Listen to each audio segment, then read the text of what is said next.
Hello and welcome back guys in my yet another video. So in this video we are going to cover investment and loans chapter. हमारे दो previous video के अंदर हमने देखा था कि incorporation जो कंपनी लॉ के अंदर अपना आता है, ठीक है।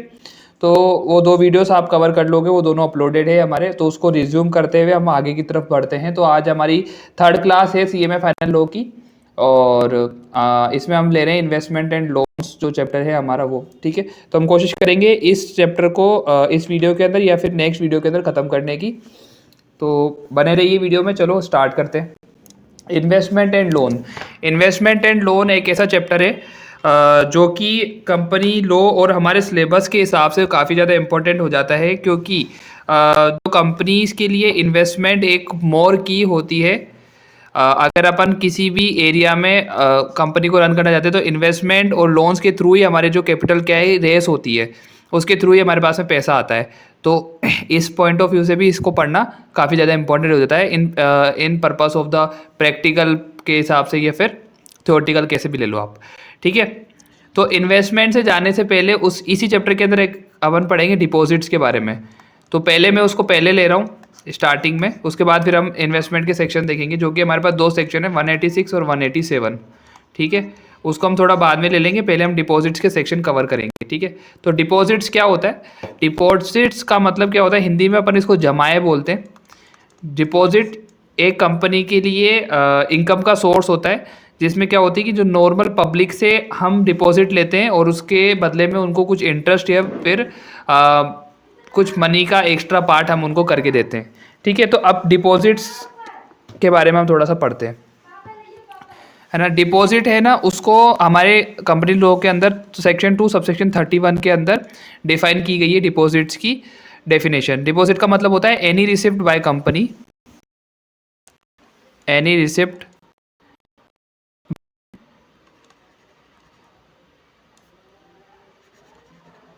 By way of deposit, loan और एनी अदर फॉर्म,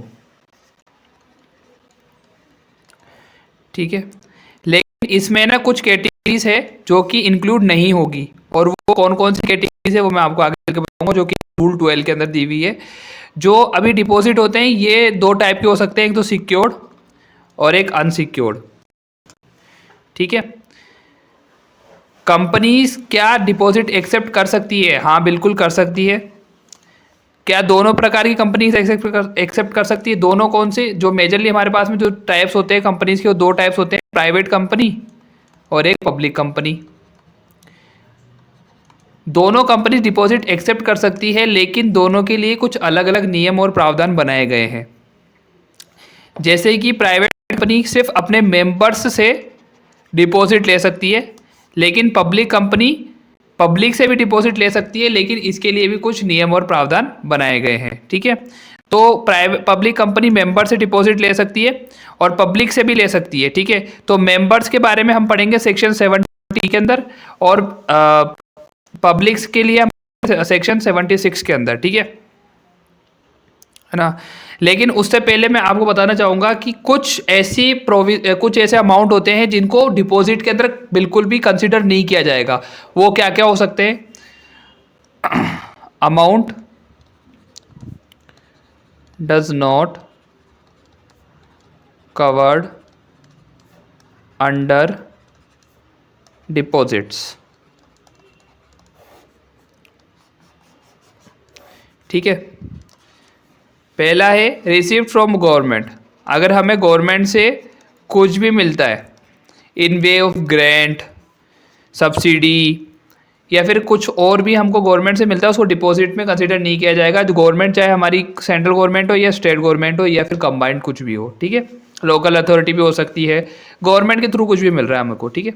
सेकेंडली, अगर हमें मिल रहा है रिसीव्ड फ्रॉम फॉरेन सोर्स, हमें किसी फॉरेन सोर्स के थ्रू मिल रहा है, फॉरेन इंस्टीट्यूशन हो गया या फिर किसी और तरीके से मिल रहा है फॉरेन से, ठीक है। लोन फैसिलिटी, जैसे मान लो कि हमने कहीं से लोन लिया है, ठीक है। मान लो किसी कोऑपरेटिव बैंक से या फिर शेड्यूल बैंक से हमने कोई लोन लिया है, तो वो डिपॉजिट में काउंट नहीं होगा, ठीक है। लोन आज वो लोन चाहे पब्लिक फाइनेंशियल इंस्टीट्यूशन से हो सकता है या फिर और भी कहीं से हो सकता है, वो कुछ भी इसमें काउंट नहीं होगा, है ना। इशू ऑफ इंस्ट्रूमेंट, अगर मान लो कि हमने कोई इंस्ट्रूमेंट इशू करें, इंस्ट्रूमेंट कौन कौन, इंस्ट्रूमेंट मींस क्या होता है, शेयर सिक्योरिटीज वगैरह अगर हमने इशू करे और उससे हमको कोई पैसा मिला है, कंपनी को कोई पैसा मिला है, तो वो डिपॉजिट्स में बिल्कुल भी काउंट नहीं होगा। फ्रॉम कंपनी, मान लो कि किसी एक कंपनी से दूसरी कंपनी को कोई पैसा मिला है, तो वो भी डिपॉजिट में नहीं आएगा, ठीक है। मान लो कि अमाउंट हमें किसी सिक्योरिटीज के बदले मिला है, वो भी इसके अंदर नहीं आएगा। तो ऐसे हमारे पास में काफ़ी सारे मोड्स हैं जिनके थ्रू अगर हमें कोई मनी रिसीव होती है, कंपनी को कोई मनी रिसीव होती है, वो डिपॉजिट के अंदर कवर नहीं होती है, ठीक है। मान लो कि हमें कोई एम्प्लॉई से पैसा मिला है, एम्प्लॉई से पैसा कैसे मिल सकता है, जैसे मान लो कि एम्प्लॉय से पैसा ऐसे मिल सकता है कि जो एम्प्लॉय को हमने सैलरी एडवांस में दी है और उससे हमको कोई इंटरेस्ट आ रहा है, अगर हमने इंटरेस्ट उससे चार्ज किया तो उसके थ्रू हमको पैसा मिल सकता है, तो वो भी डिपॉजिट्स के अंदर नहीं आएगा। मिला है मान लो किसी ट्रस्ट से, तो वो भी इसके अंदर नहीं आएगा। डिबेंचर से मिला है, सिक्योरिटीज़ के अंदर कवर हो गया, जैसे डिबेंचर हो गया, बॉन्ड्स हो गया, है ना, तो ये डिपॉजिट्स में नहीं आएगा। ऐसे एक ह्यूज लिस्ट दी हुई है, कुछ 14 या 15 चीज़ों की, जो कि हमें मॉड्यूल के अंदर मिल जाएगी, जिसका क्रक्स मैं आपको बता रहा हूँ, है ना। अगर प्रमोटर से कुछ मिल रहा है हमें, जो कंपनी के प्रमोटर होते हैं वो भी कंपनी को कई बार क्या कर देते हैं, अमाउंट पे करते हैं किसी चीज़ के लिए, तो वो कैपिटल में जुड़ेगा, ना कि वो हमारा डिपॉजिट होगा। किसी चिट फंड से मिल रहा है, या फिर कई बार क्या होता है, स्टार्टअप को है ना सीड फंडिंग मिलती है। सीड फंडिंग क्या होती है मैं बताता हूँ आपको। स्टार्टअप मनी, है ना, सीड फंडिंग ये होती है, जैसे मान लो कि अगर कोई प्रोडक्ट है जो कि अपने स्टार्टिंग फेज के अंदर चल रहा है, तो उसमें ना इन्वेस्टर्स आके सीड मनी देते हैं। सीड मतलब क्या होता है, सीड यानी एक बीज होता है, तो बीज के ऊपर पानी देना एक तरीके से बोल दो, या फिर स्टार्टअप को फंड देना सीड मनी कहलाता है, तो वो भी हमारे डिपॉजिट के अंदर कवर नहीं होगा, ठीक है।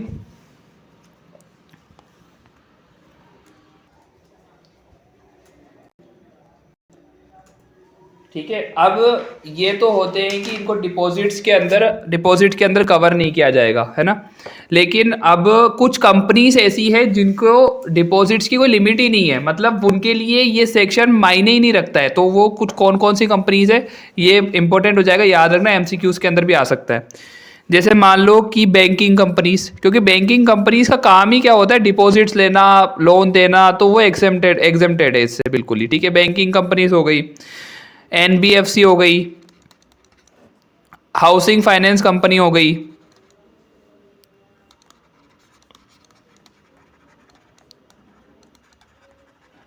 ठीक है।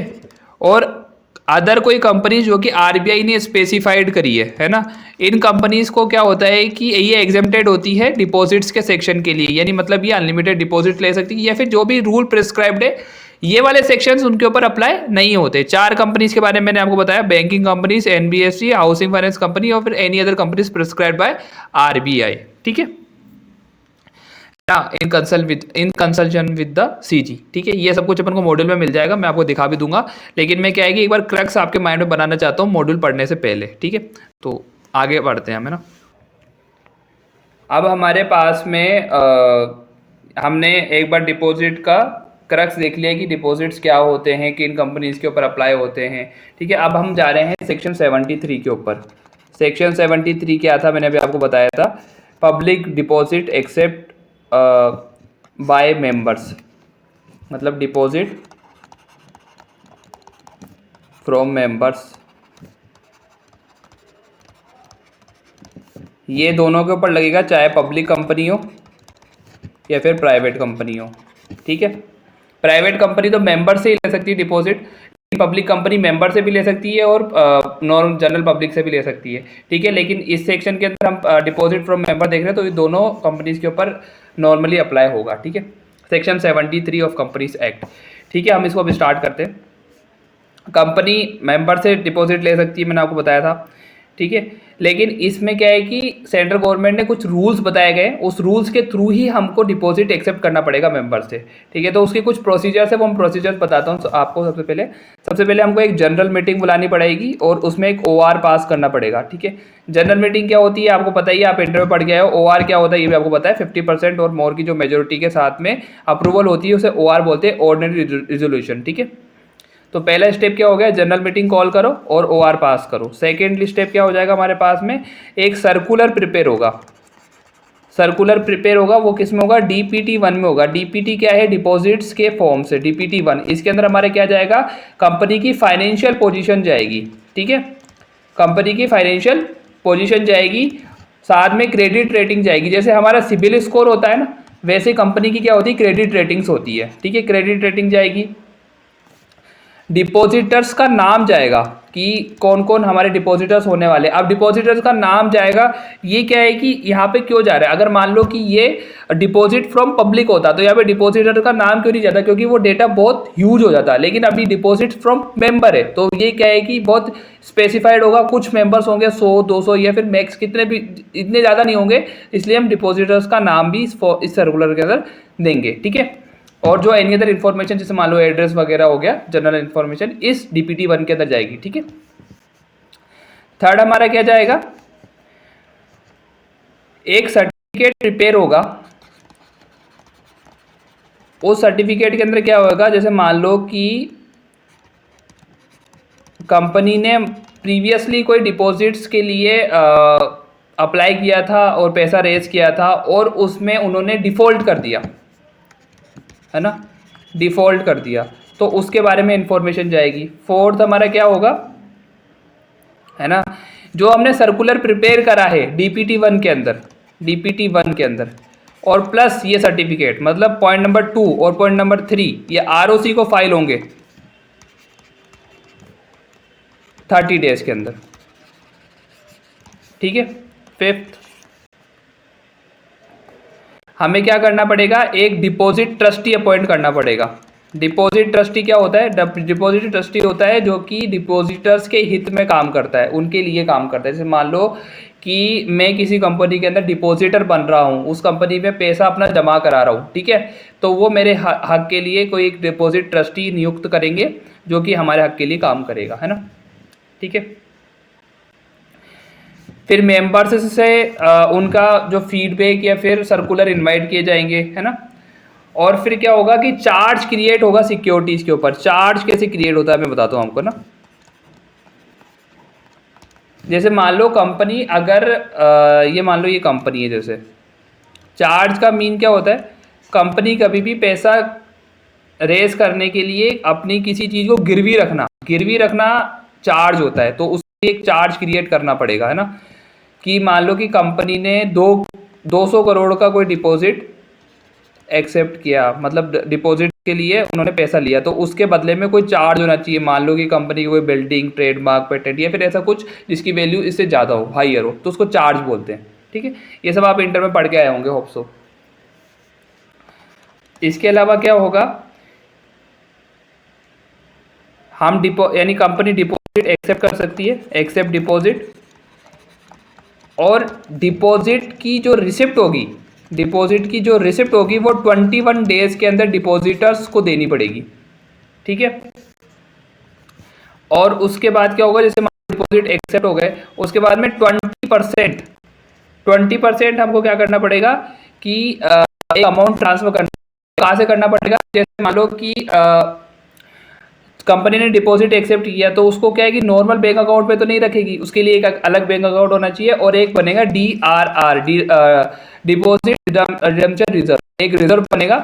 इसमें से क्या होगा कि 20% जो अमाउंट होगा टोटल डिपॉजिट का, वो हर साल 30 अप्रैल तक, 30 अप्रैल तक क्या होगा, उसके अंदर ट्रांसफर हो जाएगा, इसके अंदर ट्रांसफर हो जाएगा। जैसे मान लो मैच्योर हो रहे हैं उनके लिए, जैसे एन एग्जांपल, जैसे कि हमने ऊपर लिया था कि 200 करोड़ रुपए कंपनी ने रेज किए, है ना, तो वो रेज किए हमारे इस ईयर के अंदर, मान लो आज 1 अप्रैल 25 में किए, है ना, तो 1 अप्रैल 26 में क्या होगा, 1 अप्रैल 26 के अंदर क्या होगा कि इस 200 करोड़ का 20%, 40 करोड़ रुपए, वो हमको कहाँ पे ट्रांसफ़र करना पड़ेगा, DRR के अंदर ट्रांसफ़र करना पड़ेगा, है ना। ठीक है, तो ये कुछ बेसिक कंडीशंस थी। अब मैं कुछ एडिशनल कंडीशंस बता देता हूँ आपको कि कंपनी कितना डिपॉजिट ले सकती है ना।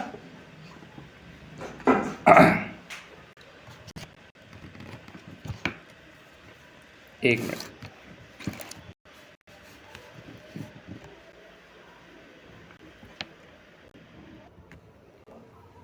एडिशनल कंडीशंस हमारे पास में क्या है, जैसे मान लो कि अभी ये जो मैंने ऊपर सारी कंडीशंस बताई है कि DPT 1 होना चाहिए, डिपॉजिट ट्रस्टी अपॉइंट करेंगे, चार्ज क्रिएट होगा और 21 डेज के अंदर रिसिप्ट वो देनी है और 20% DRR का ट्रांसफर करना है। ये सारी कंडीशंस एप्लीकेबल नहीं होगी, मैंने बोला एप्लीकेबल नहीं होगी। कब कब एप्लीकेबल नहीं होगी, अगर जो डिपॉजिट है, जो डिपॉजिट है ना, वो 100% of paid up share capital, free reserve और सिक्योरिटी प्रीमियम का है। जैसे मान लो कंपनी के अंदर 100 करोड़ का पेड अप शेयर कैपिटल और फ्री रिजर्व और सिक्योरिटी प्रीमियम मिला के 100 करोड़ रुपए, और उस वहीं तक अगर अपन डिपॉजिट एक्सेप्ट कर रहे हैं तो वहां पर वो कंडीशन एप्लीकेबल नहीं होगी। दूसरी कंडीशन क्या है, मान लो कोई स्टार्टअप कंपनी है और वो अमाउंट रेज कर रही है within 5 years of their incorporation, है ना, तो उनके लिए भी एप्लीकेबल नहीं होगी, है ना। और एक कंडीशन और है कि अगर कोई प्राइवेट कंपनी है जो कि एसोसिएट नहीं है ना सब्सिडरी है किसी ऐसी कंपनी की जिसकी बोरोइंग 50 करोड़ या फिर पेड अप शेयर कैपिटल की 2x नहीं है। मैं समझाता हूँ आपको ना, जैसे मान लो कोई कंपनी है, जैसे कंपनी ए है, ये किसी ऐसी कंपनी की एसोसिएट या सब्सिडरी नहीं है जिसकी क्या है, पेड अप शेयर कैपिटल, जिसकी paid up share capital 50 crore या फिर 2x ऑफ, एक minute, 2x of 2x of paid up share capital और 50 करोड़ रुपए इतनी नहीं है तो फिर हमारा वो कंपनी कर सकती है। ठीक है, तो ये इन कंपनीज के ऊपर ये ऊपर वाली कंडीशंस अप्लाई नहीं होती। अब मैं आपको मॉड्यूल से पढ़ा देता हूँ, ठीक है, जो भी मैंने कंडीशंस बोली है ना आपको एक रक्स करके। Prohibition of acceptance of deposit from public, इस सेक्शन को अभी हम पढ़ रहे थे, सेक्शन 73 के अंदर। ठीक है, no company can invite accept और renew deposit under this act from the public except in manner provided under this chapter. मतलब कोई भी कंपनी इन रूल्स के को फॉलो करके ही डिपॉजिट एक्सेप्ट कर सकती है। जो बातें मैंने आपको बोली थी वो सारी बातें इसमें लिखी हुई है। जैसे मान लो कि ये सेक्शन NBFC के ऊपर, बैंकिंग कंपनीज के ऊपर और एनी अदर कंपनी जो कि RBI की कंसल्टेशन में उसके ऊपर अप्लाई नहीं होगा, जो कि मैंने आपको बताया था। उसके बाद में रिजोल्यूशन पास होगा। रिजोल्यूशन कौन सा पास होगा, OR पास होगा, जैसे कि मैंने आपको बताया जनरल मीटिंग के अंदर। ठीक है, और उसके बाद में हमको एक स्टेटमेंट फाइल करना पड़ेगा जिसमें कंपनी की फाइनेंशियल पोजीशन जाएगी, जो कि मैंने आपको बताया DPT 1 के अंदर जाएगा। ठीक है, उसके बाद में एक कॉपी फाइल होगी रजिस्ट्रार के पास में, ROC के पास में 30 दिनों के भीतर। ठीक है, ये मैंने आपको बता दिया। जो डिपॉजिट होगा उसका 20%, नॉट लेस देन 20%। देखो 30 अप्रैल तक क्या होगा, जो कि डिपॉजिट मैच्योर हो उसको DRR के अंदर ट्रांसफर करना पड़ेगा। और DRR कहाँ पे होना चाहिए, एक सेपरेट बैंक के अंदर होना चाहिए। और ये बैंक भी कौन सा होना चाहिए, स्केड्यूल्ड बैंक होना चाहिए, कोई छोटा मोटा बैंक नहीं होना चाहिए। ठीक है, एक सर्टिफिकेट जाएगा जिसमें कंपनी का डिफॉल्ट रीपेमेंट वगैरह के बारे में जाएगा। ठीक है, ये सारी सेक्शन में सारी चीजें मैंने आपको बता दी है। सिक्योरिटी मतलब चार्ज क्रिएट होगा, जो मैंने आपको बताया था सिक्योरिटी का, है ना। ये सारे पॉइंट आप दोबारा देख सकते हो, क्रक्स में मैंने आपको बता दिया है ना। जो कि जो भी कोई डिपॉजिट होगा उसका जो है इंटरेस्ट रीपेमेंट होगा जो टर्म्स के अंदर लिखा हुआ है। जैसे मान लो कि मैंने बोला कि मैं अपने डिपॉजिटर्स को हर साल इंटरेस्ट पे करूंगा 10% के हिसाब से, तो मेरे को हर साल 10% के हिसाब से पे करना पड़ेगा। ठीक है, अगर कंपनी पेमेंट में कोई फेल हो जाती है, मतलब नहीं करती है, तो उसके लिए अलग से सेक्शंस बनाए गए हैं पेनल्टीज के, है ना। तो ये था हमारे सेक्शन 73 के बारे में मोटा मोटा, जो कि मैंने आपको बिल्कुल अच्छे तरीके से प्रैक्टिकल एग्जांपल के थ्रू समझाने की कोशिश की है।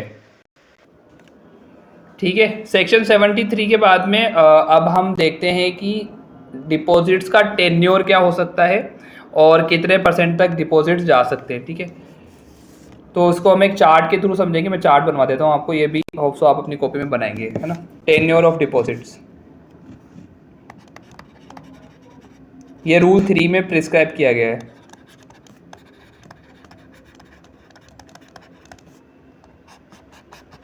ठीक है,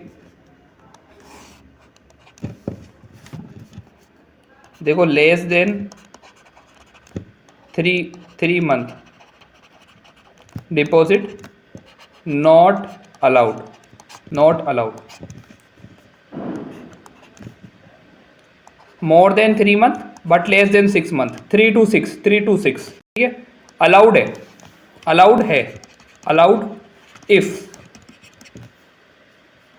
जो आपकी डिपॉजिट्स है वो शॉर्ट टर्म नीड को फुलफिल करने के लिए हुई है।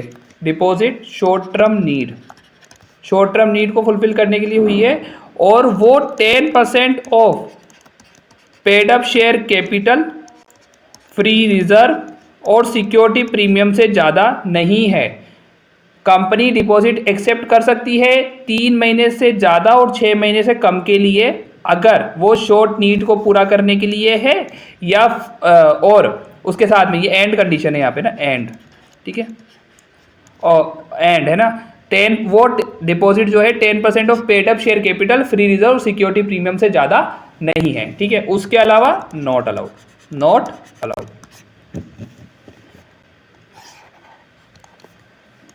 6 महीने से लेकर 36 महीने तक, 6 महीने से लेकर 36 महीने तक अलाउड है, कोई कंडीशन नहीं, विदाउट एनी रिस्ट्रिक्शंस। और more than 36 month not allowed, किसी भी केस के अंदर अलाउड नहीं होगा। तो फिर मोटा मोटी बात हमको क्या समझ में आई कि डिपॉजिट जो होंगे 3 महीने से कम के लिए नहीं होंगे, 3 से 6 महीने के लिए हो सकते हैं, उसके लिए 2 कंडीशन है, 6 से 36 महीने के लिए आराम से हो सकते हैं, और मोर देन 36 मंथ बिल्कुल नहीं होंगे। राइटिंग थोड़ी सी खराब है, मैं बोल रहा हूँ, उस वर्ड्स पे आप ज़्यादा फोकस रखना, ठीक है। अब मैं आपको बता रहा हूँ लिमिट्स ऑफ डिपॉजिट्स। ये सारी चीज़ें देखो यहाँ पे लिखी हुई है हमारी, मैं इसको थोड़ा सा सिंप्लीफाई करने के लिए आपको बता रहा हूँ। ये जो 6 महीने वाली बात, 36 महीने वाली बात, ठीक है, और ये सारी बातें यहाँ पे लिखी हुई है ना।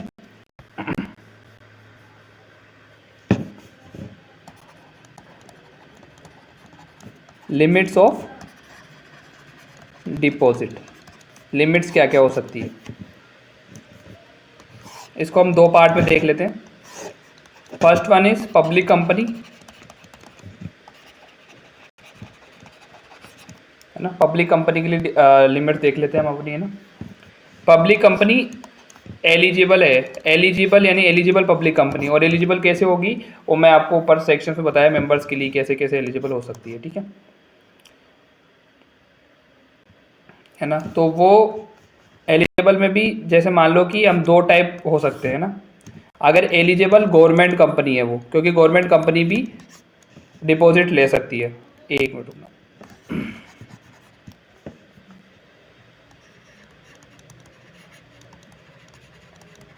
ठीक है, एलिजिबल गवर्नमेंट कंपनी, और दूसरा आ जाएगा हमारा अदर, ठीक है। अगर अदर कंपनी है, पब्लिक कंपनी की बात हो रही है यहाँ पे, तो वो मेंबर से ले सकती है 10%। अब 10% किसका मैं आपको बताता हूँ, अभी सिर्फ 10% ध्यान रखना। और नॉन मेंबर मतलब जनरल पब्लिक हो गया, ये फिर और कोई भी हो गया, उनसे ले सकती है वो 25%, ठीक है। और गवर्नमेंट कंपनी ले सकती है, चाहे मेंबर हो चाहे अदर कोई हो, 35%, ठीक है। अब बताता हूँ मैं 10%, 25% और 35% किसका। ये रहेगा आपका paid up share capital, free reserve और सिक्योरिटी प्रीमियम का, है ना, ठीक है। अब इसमें एक पॉइंट है, अगर कोई आईएफएससी है, आईएफएससी क्या होता है कि एक ही स्पेशल कंपनीज होती है, उनको 100% तक अलाउड होता है, ठीक है। तो उसको इसके लिए मैं एक बार मॉड्यूल से एक बार और बता दूंगा आपको ना, 100% तक अलाउड होता है। तो ये तो हमने पब्लिक कंपनी के लिए क्लोज देख लिए, अब आ जाओ प्राइवेट कंपनी के ऊपर, ठीक है। अगर वो एग्जेम्पशन क्राइटेरिया फुलफिल कर रही है, अब एग्जेम्पशन क्राइटेरिया कौन सा वाला, वो मैंने स्टार्टिंग में आपको 4 कंपनीज बताई थी, बैंकिंग कंपनी एनबीएफसी, है ना, और हाउसिंग फाइनेंस कंपनी, और एक अपनी other specified companies prescribe by RBI. अगर वो एग्जेम्पशन क्राइटेरिया फुलफिल कर रही है तो उनके लिए कोई लिमिट नहीं है, नो लिमिट, ठीक है। और अदर के लिए क्या है, वो 100% of paid up share capital, FR, और सिक्योरिटी प्रीमियम। अब अदर के अंदर भी कौन आ गए, सिर्फ मेंबर्स, क्योंकि प्राइवेट कंपनी पब्लिक से डिपॉजिट एक्सेप्ट नहीं कर सकती है, सिर्फ मेंबर्स, ठीक है। डिपॉजिट जो होंगे वो ज्वाइंट नेम से एक्सेप्ट हो सकते हैं, अगर ज्वाइंट नेम से अगर कोई एक्सेप्ट करवाना चाहे, बट है ना 3 से ज़्यादा नहीं होंगे, नॉट एक्सीडिंग 3, ठीक है। जो कि रेट ऑफ इंटरेस्ट होगी वो आरबीआई द्वारा प्रिस्क्राइब्ड होगी, प्रिस्क्राइब बाय आरबीआई, ठीक है। तो यही बातें इसमें लिख रही थी हमारे terms and conditions acceptance of deposit by company rule 3 के अंदर, ठीक है। तो अब जैसे मैं इससे भी आपको दिखा देता हूँ, ये वही बात है 10% वाली, 35% वाली, है ना, और ये मैंने आपको चार्ट के थ्रू समझा दिया, है ना, ठीक है। तो अभी के लिए बस इतना ही। होप सो आपको वीडियो अच्छा लगा होगा और क्लास अच्छी लगी होगी, है ना। और हम मिलते हैं नेक्स्ट क्लास के अंदर, और उसके अंदर अपन इसको रैप अप करने की कोशिश करेंगे, ठीक है। वीडियो अच्छा लगा है तो नेक्स्ट वीडियो ज़रूर देखना, ठीक है। तब तक के लिए बाय बाय, थैंक यू।